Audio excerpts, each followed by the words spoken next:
jabarani filɛbagaw Mali kɔnɔ ani Mali kɔ kan amana kɛ diɲɛ fan o fan foli tanu mɛ aw bɛɛ lajɛlen aw bisimila ka émission matinale kɛnɛ kan n'o ye Bonjour Actuel Média ye. Bonjour Actuel Média bɛ tali kɛ rubrique damadɔni kan n'o dɔ ye événement du jour ye koba minnu kɛra ka bɛn bi don ɲɔgɔnna ma o tɛmɛnen kɔfɛ ka bɔ yen personnalité du jour o ye mɔgɔba minnu bangera ka bɛn bi don ɲɔgɔnna ma o tɛmɛnen kɔfɛ ka bɔ yen an da bɛ taa se météo ma ka wagati kɛcogo fɔ a ye météo tɛmɛnen kɔfɛ ka bɔ yen n'a ka jaabi expression du jour d'a ma français cours n'a ka traduit bamanankan na o tɛmɛnen kɔfɛ ka bɔ yen surtout Funès Makebe jamana kunnafoni ni kɔkan kunnafoni da aw ma n'o ye actualité du jour an bɛ sɔrɔ ka événement an bɛ sɔrɔ ka jamukan in kuncɛ ni fait divers ye n'o bɛ lase Aminata Y Kulibali fɛ walasa ka jamukan in lasɔrɔ a b'an suit an ka page Facebook kan Actuel Média chaîne YouTube Actuel Média ani an ka site internet www.actuelmedia.net aw bisimila a ka émission matinale kɛnɛ kan. La connaît a fɔ bi le 1er décembre ala ka san kuncɛ ni hɛrɛ ye minnu man kɛnɛ ala ka kɛnɛya di an n'aw bɛɛ lajɛlen ma donc an bɛna don bi événement du jour la ko min kɛnɛ ka bɛn bi don ɲɔgɔnna ma le 1er décembre ayiwa le 1er décembre 1640 le Portugal retrouve son indépendance ayiwa Portugal y'u ka indépendance sɔrɔ ka bɛn bi don ɲɔgɔnna ma le 1er décembre o tɛmɛnen kɔfɛ ka bɔ yan da bɛ taa se le 1er décembre 1934 est assassiné Kirov dauphin de Satellis et homme politique soviétique, il est le seul dirigeant soviétique victime d'un attentat. Aïwa, dauphin ni tora attentat la mɔgɔ de kɛra sababu ye ka dankari anina. O tɛmɛnen kɔfɛ ka bɔ yen ne bɛ taa se le 1er décembre 1924, la brigade criminelle est créée en France sous le nom de brigade spéciale numéro 1. Donc Fransi jamana kɔnɔ u ye brigade criminelle créée prison na mɔgɔ fagalaw bɛ taa ɲɔgɔn sɔrɔ o yɔrɔ min na o créera ka bɛn bi don ɲɔgɔnna ma le 1er décembre donc o tɛmɛnen kɔfɛ ka bɔ yen an bɛ taa ɲɛfɛ ka na an bɛ sɔrɔ ka personnalité du jour d'aw ma. Sistra Technologies est une société de prestation de services et de commerce, évoluant dans le domaine des nouvelles technologies de l'information et de la communication, la fourniture de matériels biomédicaux, la bioinformatique. Aw bisimila ko kokura Bonjour Actuel Média kɛnɛ kan an b'an lakodɔnna k'a fɔ ko nin asitɔla an ka rubrique filanan ma n'o ye personnalité du jour ye o de ye mɔgɔba minnu bangera ka bɛn bi don ɲɔgɔn ma ayiwa o fɔlɔ ye Woody Harrelson ale acteur scénariste américain ye ale bangera le 1er décembre 1935 ale tun ye mɔgɔ ye mɔgɔ min tun bɛ ka baara bɛnnen don ka bande dessinée kɛ k'a ci journaliw ma journaliw b'a publier o tɛmɛnen kɔfɛ ka bɔ yan da bɛ taa se Camille ma ale actrice française ye ale bangera le 1er décembre 1978 ale ye carrière caman kɛ a ye san 20 kɛ ni baara in kɔnɔna na o tɛmɛnen kɔfɛ ka bɔ yen a ye film 40 réalisé wa a ye prix 2 sɔrɔ o tɛmɛnen kɔfɛ ka bɔ yan da bɛ taa se Zoé Kravitz ma ale actrice producteur scénariste américaine ye ale bangera le 1er décembre 1988 a ye san 14 kɛ carrière la a ye film 39 réalisé wa a ye prix 5 ɲɔgɔn sɔrɔ o tɛmɛnen kɔfɛ ka bɔ yen an b'a kuncɛ ni Edouard Baer ye ale actrice française ye ale bangera le 1er décembre 1966 ayiwa ale ye san 20 kɛ carrière kɔnɔ a ye film 72 réalisé a ye prix 2 sɔrɔ joni an ka se météo ma an bɛ taa ɲɛfɛ dɔɔni. Pour tous vos besoins en librairie, papeterie, matériel informatique, appareils électroniques et divers, rendez-vous chez Acadé Informatique. Ayiwa bisimila ko kokura Bonjour Actuel Média kɛnɛ kan an b'a lakodɔnna k'a fɔ ko nin asitɔla ye météo ma ka wagati kɛcogo fɔ a ye. an b'a daminɛ ni Bamako ye ne Bamako ne y'an ka faaba ye. Aujourd'hui à Bamako il fera beau, la fiabilité de la situation est très bonne. Bamako maximal est 36 degrés, fɛn min Bamako minimal est 20 degrés. Bamako tile bɔra ka bɛn 6h37 minutes ma. Bamako tile bɛ bi à 8h04 minutes. O tɛmɛnen kɔfɛ ka bɔ yen an da bɛ taa se Kayi ma. Aujourd'hui à Kayi il fera beau, la fiabilité de la situation est très bonne. Kayi maximal est 37 degrés, minimal est 21 degrés. Kayi tile bɔra ka bɛn 6h54 minutes ma. Kayi tile bɛ bi à 8h14 minutes. Au tɛmɛnen kɔfɛ ka bɔ yen an da bɛ taa se Kulukoro ma. Aujourd'hui à Kulukoro il fera beau, la fiabilité de la situation est très bonne. Kulukoro maximal est 36 degrés, fɛn min ye Kulukoro minimal ye o ye 20 degrés. Kulukoro tile bɔra ka bɛn 6h36 minutes ma. Kulukoro tile bɛ bin à 8h02 minutes.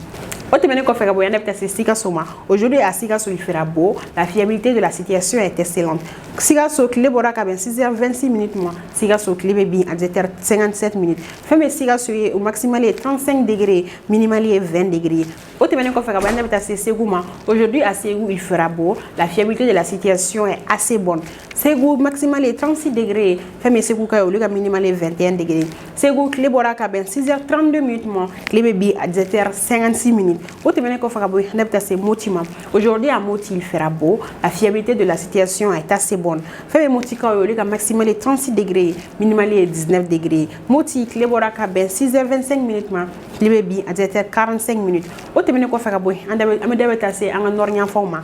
Aujourd'hui à Gao il fera beau. La fiabilité de la situation est très bonne. Gao maximal est 36 degrés. Fɛn Gao minimal est 19 degrés. Gao tile bɔra ka bɛn 6h12 minutes ma tile bɛ bin à 17h25 minutes. O tɛmɛnen kɔfɛ ka bɔ yen an bɛ taa se Tombouctou ma. Aujourd'hui à Tombouctou il fera beau. La fiabilité de la situation est assez bonne. Fɛn min ye Tombouctou kaw ye olu ka maximal est 35 degrés, minimal est 19 degrés. Tombouctou tile bɔra ka bɛn 6h25 minutes ma tile bɛ bin à 17h37 minutes. O tɛmɛnen kɔfɛ ka bɔ yen an bɛ taa se Kidal ma. Aujourd'hui à Kidal il fera beau. La fiabilité de la situation est très bonne. Kidal maximal est 32 degrés, femme Kidal minimal est 18 degrés. Kidal tile bɔra ka bɛn 6h10 minutes ma tile bɛ bin à 17h16 minutes. O tɛmɛnen kɔfɛ ka bɔ yen an bɛ taa se Menaka ma parce que mɔgɔw bɛ k'a fɔ ko an bɛ ka ɲinɛ o kɔ an ma ɲinɛ. Donc o tɛmɛnen kɔfɛ ka bɔ yen an bɛ taa se Menaka ma. Aujourd'hui à Menaka il fera beau. La fiabilité de la situation est très bonne. Menaka maximal est 35 degrés, minimal est 19 degrés. Menaka tile bɔra ka bɛn 6h01 minutes ma tile bɛ bin à 18h02 minutes. O tɛmɛnen kɔfɛ ka bɔ yen an bɛ taa se Taoudeni ma.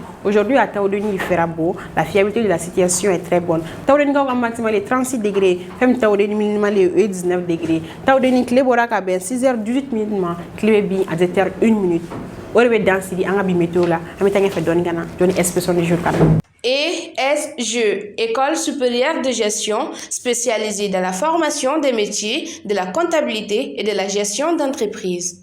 Ayiwa an la kolona ka fɔ toujours an bɛ bonjour Actuel Media de kɛnɛ kan walasa ka jamukan in lasɔrɔ a b'a abonné an ka page Facebook Actuel Media, chaîne YouTube Actuel Media ani an ka site internet www.actuelmedia.net. ni an da setɔ la an ka expression du jour ma n'o bɛ lase Nana Kadija ko ne fɛ. Nana Kadija i ni sɔgɔma. Nse ça va? Ko di baasi t'i la? Baasi tɛ n na i yɛrɛ de.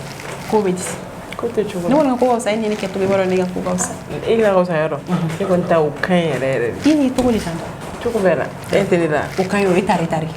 Ala ka ala ta n'u ye donc n bɛ dugawu kɛ ala k'i yɛrɛ ta ɲɛ. Ami yɛrɛ ala ka baasi a bɔ fisaya ɲɛna ka. A kɛ gejegeje n'ala sɔnna a ma.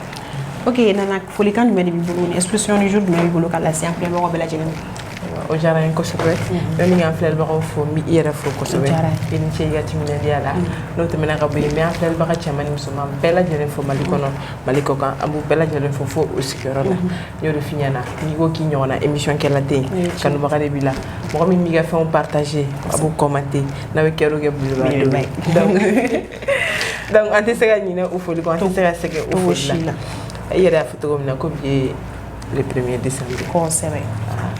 Décembre ko in an bɛ ka don décembre kɔnɔ. Kalo a ko bɛ di. N tile bɛ ka taa dɛ. I b'a dɔn décembre kalo ka di ne ko. Décembre ka di ko. Suma bɛ ji. Nɛnɛ bɛ. Problème tɛ mɔgɔ da la. Walayi. I bɛ kɛ cogo di. Surtout a laban ni yɛrɛ kari fo k'a fa.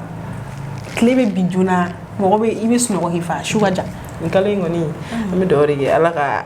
a tɛmɛko ɲuman Ala ka tɛmɛko ɲuman d'a ma dɛ. Ala kana foyi kɛlɛba kɔnɔ. Ala kana foyi k'a la. Ami yarabi. Hali mɔgɔ bɛ y'a sigɛrɛ sigɛ i bɛ sigi o kɛrɛfɛ. A banna dɛ parce que i tɛ kɛlɛ fɛ. I tɛ fɛ i fari ka garate foyi foyi. Sisan an ka yɛlɛma hɛrɛ la o de ɲɔgɔn tɛ. N'Ala sɔnna a ma. Ok o diyara n ye kosɛbɛ. Donc an bɛ don expression du jour kɔnɔna la teriya la. Ne ka bi expression du jour fɔlɔ fɔlɔ o de ye que le monde appartient à ceux qui se lèvent tôt. Kuma in tɛ nkalon ye dɛ. Mais kuma in nkalon b'a la. Ne kɔni ne bɛ soli ka wuli mɔgɔ tɛ wuli ne ye. N ka muso o ma e y'o fɔ ni ne k'e ma ko ne tɛ da dun e bɛ mun fɔ. Nana a kɔrɔ fɔ an ye an ka tɛmɛ. Mais n'i ye sira bila ni ko dugu dɔ ka di ko dɔ wɛrɛ b'o kɔfɛ. N'i ye sira bila ne b'a yira ko ne t'an ka so yɛrɛ yɔrɔ dɔn. Voilà donc kana na 3 heures ko fɛ. Ayiwa n y'a mɛn. N bɛ wuli 6 heures de. A banna tiɲɛ fɔ ne fana bɛ wuli 6 heures de. O diyara an bɛ se k'a fɔ presque bɛɛ bɛ wuli 6 heures yan nɔ. Faamuyali sɔrɔla o la. Donc, mais ce sont corrects d'oreilles. Que c'est réveiller de bonne heure afin d'être plus productif et heureux dans la vie. Oui, tu es ni sur la route, ni me compter hier, man. Donc, elle n'a pas mal. Ni moi, il a connu. Moi, tu n'as pas connu. Ça m'a regardé de drogue, à grigner. Il n'est pas clair, man. Moi, je n'ai pas. Bon, ni fenêtre ni du sous caché, le fenêtre est sonore. Mais ni compter le nuki ou le fenêtre est clé. Ah mais o bɛ fɛn dɔ fana fɔ ko n'an sɔrɔ soliga wuli tun bɛ mɔgɔ kɛ fɛn ko misiri o de la ko sisan o b'a sɔrɔ ale bɛ soli dɛ ko sisan o b'a sɔrɔ o kɛra président tɛ o ye jumɛn don o y'o fɔ dɛ ko parce que ale bɛ soli ka wuli bɛɛ ye ale de ka réveil bɛ tɔw lawuli donc ale a kɛra cogo cogo e ye 3 heures min fɔ hali n'a ma wuli 3 heures sa a bɛ wuli joona a bɛ sɔn ka wuli 3 heures 30 ninnu ka don 4 heures la parce que ale bɛ taa misiri wuli k'an tɔw lawuli donc mais mɔgɔw b'o fɛn fɔ a kana k'u kɔnɔ k'a fɔ ko misiri wɛrɛla misiri wɛrɛla ma kɛ fɛn yɛrɛ bɛɛ tɛ misiri wɛrɛ sɔrɔ dɛ o ye kelen misiri wɛrɛla tɛ baara wɛrɛ kɛ o a bɛ misiri wɛrɛ dɔrɔn de kɛ mais dɔw ye baara wɛrɛ kɛ dɛ bon pour te dire que a yɛrɛ ko n'o misiri wɛrɛ de ye quoi o statut de b'a kan sigida la hali n'a bɛ fɛn wɛrɛ kɛ kɛrɛfɛ olu fana bɛɛ tɛ genre bɛ se k'a fɔ bɛɛ tɛ se k'o kɛ quoi parce que hali ni misiri wɛrɛla caman an b'a ye caman ye o b'a sɔrɔ cɛkɔrɔbaw de don donc n'u kɔrɔla u tɛ se ka fanga baara kɛ quoi donc u bɛ taa misiri la u bɛ taa misiri wɛrɛ u bɛ na mais i b'a dɔn ko misiri wɛrɛla bɛ fɛn n bɛ se k'a fɔ k'a bɛ fɛn bɛɛ sɔrɔ misiri wɛrɛ la parce que n'i y'a jateminɛ k'a fɔ mɔgɔ caman bɛ yen olu bɛ taa n'a fɔra ko ka taa saraka di alimami ma dɔw bɛ se ka taa wari ba d'i ma dɔw bɛ se ka ɲɔbɔrɔ ni fɛn parce que i bonyalen don ala yɛrɛ de y'i bonya tanga b'i kan donc mɔgɔw bɛ taa fɛnw bɛɛ d'i ma k'a sɔrɔ voilà baraji bɛ parce que i bɛ ka mɔgɔw lawuli hali n'a danna mɔgɔ lawuli ma o ka bɔ yen fana i bɛ ka mɔgɔw laseli donc k'a fɔ mɔgɔw ye k'a fɔ k'i tɛ soli ka wuli ko parce que soli ka wuli tɛ mɔgɔ kɛ fɛn kɔni n'i ma soli ka wuli kɔni i bɛ wuli k'a sɔrɔ fadenw taara dɛ sisan jeunes ye nin a yɛlɛma koyi ne yɛrɛ bɛ mɔgɔ dɔ la n cousin de don a ko mɔgɔ bɛ wuli ko gɔbisu de bɛ wuli 6 heures waati k'olu sogo bɛ wuli 10 heures midi de 11 heures midi wala a t'a dɔn k'ale tɛ sogo ye au contraire a ye bi sogo ye mais mun bɛ wuli soli ka wuli olu bɛ se ka kɛ sini sogo ye ale taara ko kow bɛ yɛlɛma yɛlɛma diɲɛlatigɛ yɛlɛma don ale b'i da ka kɛ sogoya ye ka wuli 10 heures mun bɛ soli ka wuli ka taa ɲɛɲini don e kɔni ko jɔn e yɛrɛ bolo jɔn ka fisa ni jɔn ye ale fana bɛ taa wuli o la ka taga boutique de la fana a bɛ wuli o la ka taga boutique la bon a bɛ se ka kɛ n'i y'a ye a ye boutique sɔrɔ bi n'i y'a ye a bɛ wuli 10 heures c'est que a fana de la ka wuli 6 heures de ala ka nɔgɔya parce que a tɛ se ka wuli 10 heures ale tɛ se k'a to 10 heures wuli la k'a bɛ boutique jɔ a ma nɔgɔn dɛ fo n'a sɔrɔ i kɔ ka girin faamuyali sɔrɔ la voilà donc n'an bɔra la an bɛ taa se expression filanan ma o de ye ko jeter son argent par les fenêtres a ye expression yɛrɛ jatigɛra o bɛ kɛ cogo di k'a fili cogo di ayiwa i jɔ ne bɛna debi ne y'a faamuya cogo min na n'a fɔ ka wari la tiɲɛ o k'a fili en tant que filili yɛrɛ mais définition k'a la n'a sɔrɔ o don n'a kɛ ou n'a sɔrɔ o tɛ n'an bɛ taa n'an b'a kɛ cogo min na o de ye ko gaspiller son argent en achetant des choses inutiles ou en étant addict au jeu de hasard Dramé ala k'an kisi n'a fɔra ko jeu de hasard o y'a hakili jigin jumɛn na il faut moi j'ai joué carte ka wari bila yɔrɔ ni jeu dɔ in fɛnɛ sa a sigilen bɛ yan yɔrɔ la a tɔgɔ fɔ n sa tu vas ka jama ma ayi en casino hɔn ani casino o ni babi ninnu ka wari da olu fɛn ninnu ne wa challenge sugu dɔ kɔni ne y'a faamuya ten tɔ de ka wari da ka jeu kɛ ka wari donc e bolo o ni ka wari don fɛn lankolon fɛn na nafa tɛ fɛn minnu na ok sisan nɔ wari bɛ e bolo ne ka fima kan ka taa fima kan jamana e bɛ taa n tɛ taa diɲɛ kɔnɔ e bɛ ne ka wari ko dɔ kɔni ne ka taa yɛrɛ e tɛ sɔn ka taa ne gɛrɛ olu la yɛrɛ en cas e tɛ sɔn ka t'o fana la donc e bɛ nin bɛɛ citer e tɛ sɔn ka taa ok problème t'a la donc ni institution kɔrɔ de ko mɔgɔ minnu bɛ wari la tiɲɛ cogo sugu yɔrɔ n'a fɔra kɔni ka fɛn fili fenêtre fɛ kɔni o ye tiɲɛni ko dan ye parce que au moins n'i y'a bila da la n'i dusu da i na se ka taa ta o mais n'i y'a fili fenêtre fɛ o y'a bannen ko dɔw bɛ ala minɛ dɛ ka wari fili fenêtre la o ko tɛ dɛ ka wari ba ta ka di cɛ Dramé i bɛ sɔn nana sabali sa i bɛ sɔn o ma nɔgɔ dɛ o y'a sɔrɔ dɔw dalen don c'est tout ye ne kɔni bɛ mun dɔn e ma kuma in mɛ ne kuma fɔ ka jigin kɔnɔ e y'a faamu bon ne tɛna fɔ mais ne kɔni bɛ mun dɔn e ko k'e t'o kɛ k'e ta ye dɔɔnin e se ye dɔɔnin e bɛ dɔɔnin kɛ fo ka mɔnɛ bɔ a yɛrɛ la a yɛrɛ b'a faamuya k'a fɔ ko wari de t'e kun donc comme i tɛ fɛ a ka fɔ an b'a to an ka tɛmɛ sinon o bɛ sɔn ne ci ko ye an ka tɛmɛ n'o ye donc wari mana caya i bolo cogo cogo kana na wari la tiɲɛ ko parce que a caman b'i bolo i kɛra cogo cogo i b'a dɔn mɔgɔ dɔ bɛ sɔrɔ i bolo i bɛ mɔgɔ min ɲɔ donc ne bolo i ka taga d'o ma o ye baraji ye o ka fisa i ka taa wari la tiɲɛ ani ou ka taa jeu de hasard la ala k'an kisi jeu de hasard ka wari don fɛn lankolon la nafa tɛ fɛn min na olu fana t'a la o kɔni o ye fu de ye e bɛ se ka taa fɛn dɔ san cogo di i yɛrɛ b'a dɔn i tɛna segin i tɛna utiliser k'a lafili so kɔnɔ ten tɔ dɔrɔn ko nafa jumɛn b'a la i bɛ saki dɔ san i bɛ taa san n bɛna mun fɛ n k'a bɛ mɔgɔ sɔrɔ yugu san na 5000 1000 a tɛ tila ka utiliser a tɛ tila ka jɛ i b'a bila n ko a bɛ mɔgɔ sɔrɔ yugu san na yugu san n'i taara yugu san yɔrɔ la sugu nana tɛmɛ n'a ye joona e bɛ fɛnɛ k'e tɛ yugu san yɔrɔ la an ka tɛmɛ n'a ye i b'a dɔn n'i taara yugu san yɔrɔ la i b'a dɔn kuma dɔw la n'a fɔ sa ne nana ka fini woloma e m'i ka choix sɔrɔ i dun jɔlen i ye mun kɛ a bɛ ɲɛ 30 minutes bɔ e ma fini san finitigi bɛ sɔn a ɲɛ kumu dɛ donc i bɛ maloya kuma dɔw la i bɛ dɔ ta ka sɔrɔ a nafa t'i ye Ala ma se ka so gasi sugu na Ala b'i gasi ala de la ka gashi ka sabali sabali ne foyi kɛ n ko i bɛ maloya koyi depuis kuma jumɛn i nana i bɛ k'a woloma i ye fini bɛɛ to a kun kan n'a fɔra k'ale ma kelen ta o la e kɔni n'i kɔni m'a ta i kɔni b'a dɔn i bɛ nɛni o n'a m'i nɛni dɔw bɛ sigi somɔgɔw ni tɛ nɔri la fo n'a kɛ somɔgɔnin nin n'a kɛ tɔgɔ an b'a sama ni ɲɔgɔn cɛ a banna e ba fila y'o nɛni i tɛ sɔn ka nɛni bon ni ne ba filɛ ne nɛni n tɛ foyi fɔ parce que ne b'a kɛ n'a fɔ n ba de ok parce que n tɛ digi na wa donc nin expression kɔrɔ de k'an kana wari lacɛn a cayara cogo cogo donc n'an bɔr'o la an b'a fɔ ko nin bɛ dan sigi expression français nanzarakan na a bamananden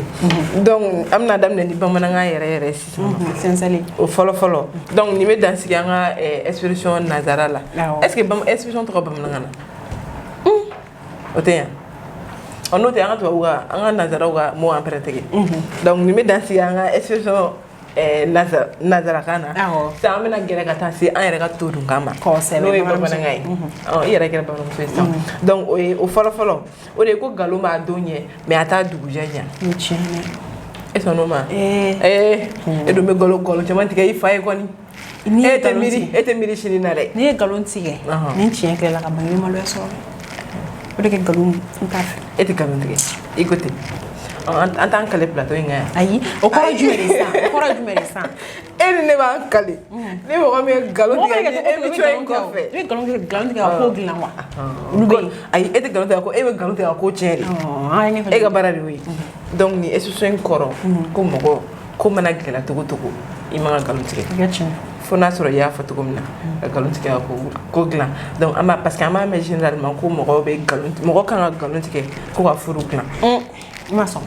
bon kuma kɔrɔ don ne kɔni bolo kɔni mɔgɔ ka nkalon tigɛ walasa furu kana sa sinon nkalon tigɛ ka furu dilan ni tiɲɛ tilala ka ban a tɛ laban dɛ ah bon n'a fɔra ko a dilan a bɛ se ka kɛ a tɛ n'a fɔ ka fɔ a tɛ n'a fɔ ka furu kura siri ni nkalon a ma fɔ ko a siri ni nkalon ni cɛ ni muso kɛlɛla n'i bɛ se ka intervenir n'a sɔrɔ nkalon de b'a sinsin donc tu es obligé i bɛ se k'o kɛ quoi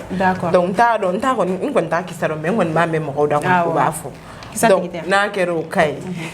i bɛ se ka nkalon tigɛ mais o cas kɔfɛ ko mana kɛ cogo cogo ne bolo i ka tiɲɛ fɔ parce que u b'a fɔ cogo min na ko ni tasuma fɔli a tɛ da jeni ko ma bonya kɛli ma normalement a man ka bonya fɔli ma hali ni maloyara cogo cogo i bɛ tiɲɛ fɔ parce que i b'a dɔn généralement ko ma bonya kɛli ma man bonya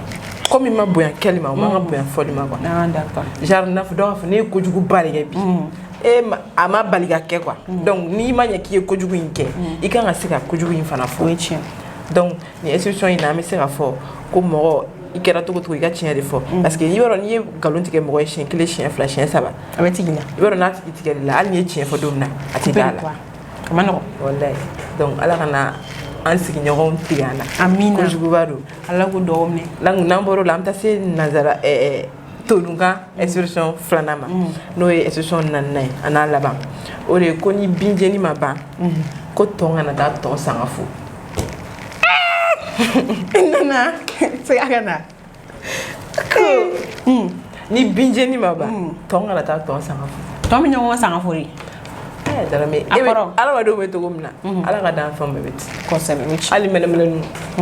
u b'u ka fɛnw kɛ hali i b'a ye i yɛrɛ komi i yɛrɛ ko k'i yɛrɛ saga marala ye i kɔni bɛ sagaw ye o bɛ communication kɛ cogo min na donc u bɛ ɲɔgɔn faamu an bɛ ɲɔgɔn faamu cogo min na bon olu fana dabali bɛ banna n'u y'a ye kuma ni mouvement na donc a bɛ ten tɔ de mais expression in mais expression in kɔrɔ yɛrɛ jumɛn ne m'a faamuya ye sa dɛ ayiwa sisan n'a fɔra ko binjɛni m'a di ma terre à terre la ok darame m'a di ma terre à terre la m'a di ma terre à terre la fɔlɔ n bɛ tila k'a tɔgɔ fana f'i ɲɛna tuguni par exemple sisan nɔ yɔrɔ tɔn bɛɛ b'a dɔn ko tɔn kɔni ale yɔrɔ ye bin ye maintenant sisan ni ye mɔgɔ ye tasuma minɛ bin na ka bin jeni tɔn dɔ jenina o fɛ tɔn wɛrɛ ka na k'a bɛna o sanga fɔ ka sɔrɔ tasuma ma faga tiɲɛ yɛrɛ la ni kuma ban kama ma fɔ i bɛ t'o kɛ voilà donc o de k'a f'i ɲɛna ko tant que i ma sa ko bɛ juru b'i la donc kana dɔ ka malheur o ka kɛ ka bonheur ye parce que dɔw bɛ ni dɔw sigilen yɔrɔ adamaden dɔw bɛ u sigilen don dɔrɔn ka mɔgɔw ka malheur de kɔnɔ donc n'o kɛra u b'a fɔ fo ta n'a fɔ genre u ka laɲini de tun don quoi ni yɔrɔ ni i bɛ ka ko min laɲini don o don n'o diri n'o kɔni kɛra kɔni e bolo ko ayi ko e bɛ dugawu min kɛ ala ye e bɛ mun ɲini ala fɛ ala y'o kɛ ka bɔ k'a sɔrɔ peut-être i b'a sɔrɔ ala y'o kɛ dɔrɔn k'o tigi lajarabi kɔfɛ o bɛ tila ka tɛmɛ mais ni e taara i yɛrɛ kɛ e taara o ka fɛn diya i yɛrɛ ye o ka dusukasiko diya i yɛrɛ ni ala y'a kɛ parce que ko bɛɛ ye wagati de ni ala y'a kɛ o banna o dusukasi tɛmɛna maintenant e de i bɛ ɲɛ jɔ a tigi la cogo di ou bien an ka t'o la yɛrɛ i kana tana fɔ ala ye an ka t'o la yɛrɛ ala ka e yɛrɛ lajarabi i b'a kɛ cogo di donc i kɛra cogo cogo i kana yɛlɛ mɔgɔ ka bɔnɛ la parce que bɔnɛ bɛ se ka mɔgɔ bɛɛ lajɛlen sɔrɔ an bɛ se ka fɔ a bɛ bɛɛ sɔrɔ yɛrɛ parce que diɲɛlatigɛ ye étape de o ye bɛɛ ka bɔnda la a fa la hɛrɛ bɛ n'a bana minɛ a bɛna fɔ saya de ni mɔgɔ sara est ce que i kan ka yɛlɛ ayi i ma ka yɛlɛ saya la parce que e kɛra cogo cogo i bɛ sa a mɛnna a janyana i kan ka taa a faraw tigi kan donc n'a ne bolo ni saya kɛra i kan ka dugawu de kɛ ala ka hinɛ a tigi la au moins n'i y'o kɛ n'i fana sara don min na mɔgɔ fana bɛ to i kɔ mun bɛ dugawu kɛ ala ka hinɛ i fana la mais saya kɛra e ko fo ala kun ka nin faga de n'i kɔnɔ k'a tun tɛ sa o n'i fana sara kɛ i mana fɛn fɛn kɛ mɔgɔ la walahi ni saya kɔni kɛra ko bɛɛ ban ala tɛ mɔgɔ si kelen ta ye ala bɛ yan bɛɛ de kama mɔgɔ si fa tɛ ala ye donc elles se sont correctes ni sɔsɔ bannen ya awɔ ni bannen donc dɔɔni fara kan kuma dɔ la i delila wani an b'a fɔ kamɛ ko dun jumɛn san ala sɔnna ma tuma don jɔn de tɛ ka kuma kalama di ni plateau ye ala kana k'i ka kuma kalama bɛ a ka k'i ka kuma kalama ni plateau ye kan awɔ n y'a mɛn yanni n ka bɔ kuma kɔnɔ mais an filɛlibagaw fo toujours donc an b'a f'u ɲɛna ko nin bɛ dansigi ne ka bi institution du jour la ko ni ala ma basi kɛ juma don a bɛ ɲɔgɔn sɔrɔ yan nɔ n'ala sɔnna ma. OTS est là pour tous vos besoins en matériel électronique et électroménager. Amala konna ka foko toujours ame bonjour actuel media de kene kan ni anda so lay actualité du jour manu la ci asatu fune sama ke fe ay kene so ka ba amna fuli kala asatu so ko c'est drame ko kay ko ka sa man me be da fuiti so ko ni so ngade ah ne ni so ngade kuma be côté moté o ka sa ko dala o ni so jadi en fleli jama fana be ma ama fuye ku oni so ma o bismillah actualité du jour kene kan dia ke ni wa foni sincère ko no actualité ma mi so ngul bi de bon nouvelle be no alla macha kasi amacha kaso be mame nouvelle be no ambe kuna folni de kama wa ama segona de bayira ke pour que kasi ka nouvelle nyini ka la sioma ça c'est la passion ok asetu kibara de mere jamana ko jamana ko kan bi kibaro ya afolo odugulete mo shila anga Sénégalaw ka nyama an b'a fɔ o cogoya la parce que a kɛra APM président ye n'o ye Bakari Togola k'a lablara justice a labla o don a ka kiri kɛra cour d'appel la u y'a yira k'a fɔ ko a nɔtɛ ko la a n'a a nɔfɛ mɔgɔ 12 u y'u labila k'a sɔrɔ a kun ye dɔɔni kɛ kaso la o ko yɛrɛ kɔnɔna na a procès janyana dɔɔni parce que u y'a daminɛ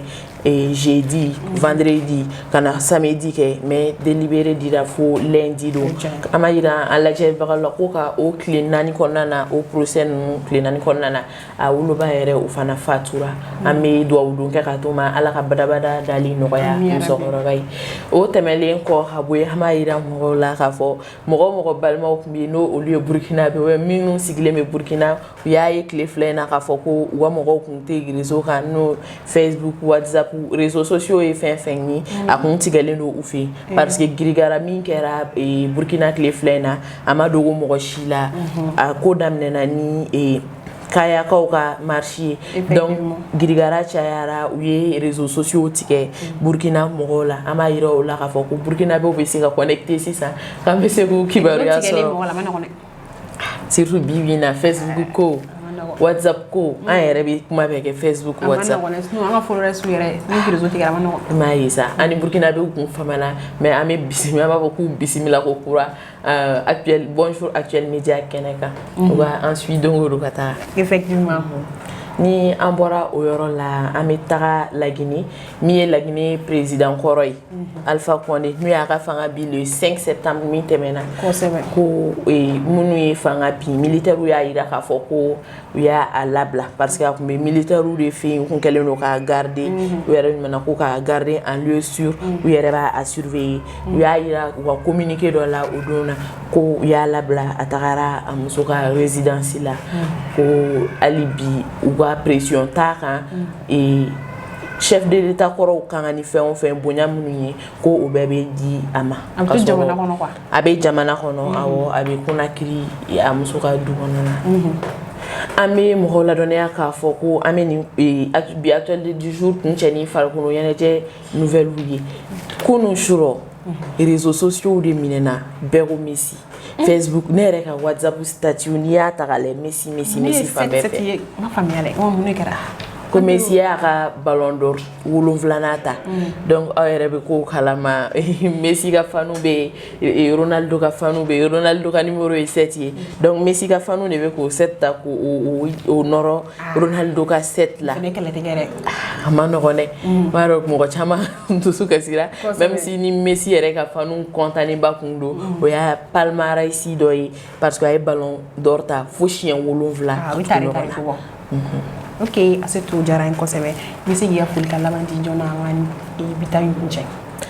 bi an bɛ foli lase an filɛli jama bɛɛ ma parce que n'olu tɛ an tɛ sigi yan bi mais an bɛ foli kɛrɛnkɛrɛnnen ta ka côté an ka présentatrice yɛrɛ la sa n'o y'an ka kɔɲɔmuso kura ye ne bolo mun ne ye koyi ma ne kan kari ayi an ka mesira de ma an ka kɔɲɔmuso kura ko an hakili b'a la a ɲɛnafin banna ko ala ka kɔɲɔ ɲuman tɛmɛ a ka se ka n'an sɔrɔ an bɛna se kɔɲɔ na dɛ parce que ale ta mana ban ne ta bɛ tugu la janvier ala k'o nɔgɔya ala k'a bɛɛ lajɛlen nɔgɔya ala ka cɛ sɔrɔ nɔgɔya fɔlɔ cɛ bɛ ka ban koyi an ta ka tɛmɛ a ye woro kɛ a bɛ se woro kuma mariage direct de wa tamaro ye ta ɲɛnɛbɔ n'ala sɔnna ayiwa o ye ko nɔgɔya o fana ka fisa furu ko la ok komi Astou bɛ kɛlɛtigɛ la an bɛ taa ɲɛfɛ dɔɔni fait divers ka daminɛ ESG, École supérieure de gestion spécialisée dans la formation des métiers de la comptabilité et de la gestion d'entreprise. Ayiwa an b'a lakodɔnya k'a fɔ ko nin y'an ka bi émission setɔ y'a kuncɛmayɔrɔ la rubrique laban bɛna di an bɛ taa Y Kulibali fɛ an bɛ taa Y ye kɛnɛ sɔrɔ ka ban an bɛna foli tɛŋɔ la an bɛna taa i ni sɔgɔma nse Darame k'a ɲɛmi kan foyi tɛ yen baasi tɛ la kɔni baasi foyi tɛ yen nse ko ka ɲi kɔni baasi tɛ ko bɛ gije dɔɔni ko b'a togo la awɔ alhamdulilayi nse ok an bɛ taa foli kan jumɛn de b'i bolo o ni fait divers jumɛn de b'i bolo b'i ka lase an filɛbagaw ma foli ni tanuni bɛ an filɛlibaga cɛ n'a muso denmisɛnnin maakɔrɔba ye foli belebeleba ye yɛrɛ ta ye Darame ye nin wagati na an bɛ foli ci ka se an ka technicienne yɛrɛ ma k'a merci beaucoup ani an ka monteur fo ka taa se o bɛɛ ma parce que ale de b'anw kɛ shogolaw ye k'an kɛ joli ye k'anw bɔ ani verre b'i la a bi fasi b'i la ne y'a fɛ k'e ka kɔrɔmatigɛli nin dabila tiɲɛ tɛ ayiwa an bɛ taa kuma tɛmɛ sira de don ayisa i bɛ nin ye i ɲiyɔrɔ kelen na bi ne tɛ kun bɛ e fɛ e bɛ ne dɔn ayiwa décembre ɲɛfa kalo de kɛlɛ man ka k'a kɔnɔ ayiwa i y'a faamuya o fana bɛɛ ye tiɲɛ donc sɔgɔmada in na Darame babu min bɛ ne bolo o de bɛ tali kɛ an ka quotidienw na parce que sisan an fɛn fɛn lajɛlen bɛ yen nɔ an bɛɛ bɛ réseaux sociaux utiliser n'an b'a fɔ o ma ko bɔlɔlɔ sanfɛlaw i bɛ taa sɔrɔ caman bɛ yen nɔ compte b'an bolo au moins sur un réseau social Facebook b'o la WhatsApp b'o la n'a ɲɔgɔnna caman mais comme Facebook ni WhatsApp ni TikTok ninnu de donnenba don an bolo yan nɔ donc an bɛ an accès olu kan kosɛbɛ donc risque mun bɛ n da bɛna don les risques liés à l'utilisation des réseaux sociaux n'an b'a fɔ o la mɔgɔ bɛ se ka degun minnu sɔrɔ min ye kɔlɔlɔ minnu sɔrɔ bɔlɔlɔ ninnu fɛn utilisation na Darame sɔgɔmada in na n da bɛna don o de la i n'a fɔ n y'a fɔ cogo min na réseau social ye fɛn min ye mun bɛ mɔgɔw to u bɛ kala ɲɔgɔn na hali n'aw yɔrɔ ka jan ɲɔgɔn na i bɛ taa sɔrɔ voilà e bɛ yan nɔ ne bɛ fɔ yɔrɔ wɛrɛ mais à travers médias sociaux an bɛ se ka kuma an bɛ se ka baro kɛ an bɛ se ka diɲɛ fɛn bɛɛ kɛ appel vidéo b'o la a n'a tɔw fana donc dɔw fana ka bureau y'u ka fɛ réseaux sociaux de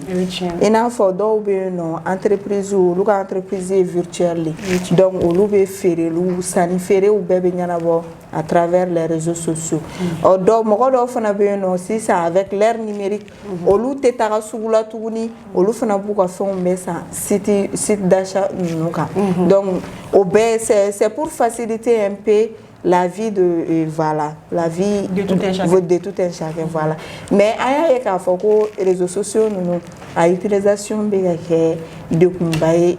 mɔgɔ caman na awɔ parce que i bɛ taa sɔrɔ dɔw fana ye a bɔ ne ye fɛn fɛn fɔ tantɔ dɔw y'a bɔ o bɛ contexte kɔnɔ k'a kɛ ɲini cogo jugu yɔrɔ ye sisan donc i n'a fɔ cybercriminalité b'o la fo ka taa se ka scène érotique ninnu blabla réseaux sociaux sanfɛ bibi na bɛɛ dun bɛ réseaux sociaux kan denmisɛnnin b'o la ko mɔgɔkɔrɔba b'o la cogo min na donc ni réseaux sociaux sanfɛla kɛla ne hakili la ni yɔrɔ min bɛ yen nɔ bɛɛ bɛ yɔrɔ min na ça doit être un lieu d'apprentissage i n'a fɔ mɔgɔ caman b'a kɛ cogo min na yɔrɔ min na ni éducation yɛrɛ bɛ kɛ yɔrɔ min na mais bibi na dépravation de merci cayalen don mɔgɔ caman bɛ ka turu ta ka da réseaux sociaux de kunna parce que an bɛ temps min kɛ réseaux sociaux kan an t'o kɛ n'an fa n'an ba ye voilà an t'o k'an fa n'an ba ye an t'o kɛ n'an kɔrɔmaɲɔgɔn ye donc maintenant an bɛ heure mun na mɔgɔ yɛrɛ de b'i yɛrɛ éduquer o ye tiɲɛ donc ni ko kɛra ten tɔ i b'a ye a bɛ caya n'i tagara bɛn ni fɛn jugu ye e yɛrɛ fɛ k'a ka ɲi nɔ e b'o ta i b'a fɔ ko i bɛ o expérience tenter a bɛ na ni tiɲɛni parce que e tɛ denmisɛnnin a t'a ɲɛko n'a tiɲɛko dɔn hali dɔw bɛ yen nɔ n'u b'u ɲɛko n'u tiɲɛko dɔn i bɛ taa sɔrɔ curiosité de b'i pousser ka bila a la qu'est-ce qui cache derrière ça parce que e ɲɛ b'a la réseaux sociaux kɔnɔ cogo min na e fɛ n'i fana y'a kɛ a bɛ kɛ ten cogoya de la i bolo mais an b'a ye kuma caman o de ka ca i bɛ taa sɔrɔ a bɛ taga dali kɛ quoi o b'a sɔrɔ e dun y'a kɛ ka ban regret nalen don i n'a fɔ i y'i da don arnaque ko min fana na o fana ka ca kosɛbɛ mɔgɔ dɔw de fana bɛ réseaux sociaux sanfɛ olu bɛ a essayer ka surtout cɛw k'olu arnaquer ni muso profiliw ye musow comme wari de ka d'olu ye u b'olu arnaquer ni portefeuille magique ko n'a a ɲɔgɔnna caman caman vantaline ko in kɛ vantaline voilà hali o vantaline ko in yɛrɛ i b'a dɔn kɔlɔlɔba de b'o kɔrɔ par exemple i bɛ fɛn dɔ ye image la a cɛ ka i bɛ ɲinɛ mun kɔ image traité-lenw de b'ale min nɔ n'i bɛ fɛ mɔgɔw ka fɛn san ça fait partie du marketing e bɛ fɛ mɔgɔw ka hawuja ka k'e ka fɛn kan donc i b'a kɛcogo ɲuman de ta k'o bila an bɛɛ b'o kɛ o par exemple hali ni ne yɛrɛ bɛna fɛn dɔ kɛ sisan ni ne ye n ka photo ta ni mun ma ɲɛ ne t'o publier photo mun diyara ne ye et puis ne fɛ ko mun ka ɲi nɔ ne b'o filtrer k'o dilan k'o ɲɛ ne b'o de publier parce que o de diyara ne ye ne b'a fɔ nin ne ka ɲi nɔ mais i hakili la i lakasalama dɔ fini photo min na i t'o bila mais très généralement i bɛ taa sɔrɔ i bɛ taa fɛn san site d'achat ninnu sanfɛ san i yɛrɛ hakili b'a la ko mun don i bɛ taa sɔrɔ o tɛ propagande de don. n'i ka kuma tigɛ boutique dɔw yɛrɛ fana kɔnɔ wa lumière bleu de utiliser n'i ye fini san i taara n'a ye kabako don o min b'i kɛrɛfɛ kuma tɛ caméra voilà yɔrɔ a bɛ ten tɔ de i b'a dɔn stratégie de cayalen don sisan malhonnêteté de cayara quoi Dramé o de nana ni ko bɛɛ fɔlɔ la mɔgɔ de tun bɛ siran k'a fɔ n'i ye nin kɛ mɔgɔw bɛna mun fɔ n ma ka siran mɔgɔ voilà mɔgɔw bɛna mun fɔ n ma ou bien n ka hɔrɔnya tɛ n permettre ka nin kɛ parce que ma sɔrɔ n bɔla minnu na olu ma sɔrɔ yuruguyurugu ko la donc ne tɛ se ka yuruguyurugu kɛ mais bi na famille dɔw bɛ ka balo yuruguyurugu de kan donc yɔrɔ i b'a dɔn sisan k'a fɔ i n'a fɔ n ye mun fɔ depuis le début dépravation de merci de cayara an ka jamana kɔnɔ donc mɔgɔ caman bɛ ka turu da réseaux sociaux kunna bon ne tɛ réseaux sociaux bɔ a la réseaux sociaux nɔba b'a la i n'a fɔ fana an bangebaw nɔ b'a la o fana ye chapitre wɛrɛ ye mais comme bi an bɛ réseaux sociaux canal de kɔnɔ an b'a ɲini surtout minnu bɛ vente en ligne kɛ i n'a fɔ i y'a fɔ cogo min na ani minnu bɛ brouterie ninnu kɛ réseaux sociaux kan walima ka scène érotique ninnu bila an k'a fɔ ko an ka tubabuw ladege cogo ɲuman na an k'u ka juguma bila an ka sini jɔrɔ voilà an ka sini magara an kana hinɛ diɲɛ fɛn ninnu fɛ parce que i bɛ jurumu ta ka s'i yɛrɛ ma mɔgɔ i mana mɔgɔ tɔ par exemple wari foyi t'e Dramé bolo e ka taa k'e bɛ taga fɛn dɔ san e k'a ye i kunna warinin bɛ i k'o ta i ka t'o don o ɔrɔbu la ou bien i ka t'o don o fɛn na o ma tila ka na k'o ye i bɛ taa sɔrɔ a bɛ dusukasi min da i kan i bɛ dusukasi fɛn fɛn kɛ i bɛ tileda min fɛn fɛn k'a dusukasi la i bɛ taa sɔrɔ a bɛɛ bɛ sɛbɛn a tigi kunna parce que a ma tiɲɛ fɔ i ɲɛna o donc o bɛ ko min na mɔgɔ kan ka siran o ko ninnu ɲɛna an b'a fɔ an ka jamana ɲɛmɔgɔw fana ye u k'u impliquer kosɛbɛ an ka fɛnw fana na an ka f'u ɲɛna dɛ parce que réseaux sociaux in na sisan a ko cayalen don donc cybercriminalité n'a tɔw donc an b'a f'u ɲɛna u ka hali ni cellule bɛ yen nɔ a kama cellule mɔgɔw k'u ka baara kɛ a kɛcogo la pour que bɛɛ lajɛlen bɛ se ka lafiya réseaux sociaux ninnu sanfɛ an ta tɛ tubabuw de ta don an fana bɛ ka an kurutu n'a ye de donc an fana ka to ka min sɛ fɛ n'a fɔra k'an ye sɛ ka jibɛ min ka bɔ a kɔrɔ o kuma bɛ caya dɛ bi na an yɛrɛ fɔrilen don o broutage la ni tubabuw ye a kuma bɛ fɔ cogo jumɛn donc an b'a fɔ africains ɲɛna surtout maliyɛnw an ka segin so an ka segin so an ka segin so Darame Sɔgɔmada fo siɲɛ 3 o de ye an bɛ taa Y Kulibali ka kumakan ye sisan jɔnni an ka nin jamukan in kuncɛ folikan laban jumɛn de bɛ yen kumakan laban jumɛn de bɛ bolo ka lase an filɛbagaw ma bon sɔni ka wuli ka bɔ plateau kan folikan ye bakuruba kelen de voilà n bɛ foli lase i ma ka foli lase bɛɛ lajɛlen ma mɔgɔ fɛn fɛn de bɛ k'an suit ni wagati in na an bɛ folikan lase u bɛɛ lajɛlen ma ani ka folikan lase an ka maɲɔ kurakurani ma le 12 janvier production donc ala k'o yira an na amina donc an bɛ taa et 12 décembre plutôt le 12 décembre voilà sinon janvier hakili t'ale ka janvier ko de la ne ka janvier ko ne tɛ basi fɔlɔ ya hakili sigi ni ma se wara an k'o kɛ fɔlɔ donc an bɛ sɔrɔ ka laban ne tɛ donc an bɛ taa Y ko diyara n ye kosɛbɛ donc an b'a fɔ i kan bɛn juma don n'ala ka jɛ n'ala ka sɔnna ma ni ne tun y'an ye gɛrɛsigɛ bi bonjour actuel media la an tɛ foyi ye n'aw tɛ wa an fana tɛ foyi n'an ka sponsor tɛ an b'an ka sponsor fo n'o dɔ ye Acadie informatique OTSI Sistra technologie ESG ale ni Technolab ISTA aw k'an mɛn juma don n'ala ka jɛ walasa k'an lasɔrɔ a y'a bɔ n'an ka page Facebook Actuel Media chaîne YouTube Actuel Media ale n'an ka site internet www.actuelmedia.net an b'a fɔ k'aw k'an mɛn juma don n'ala ka jɛ wassalam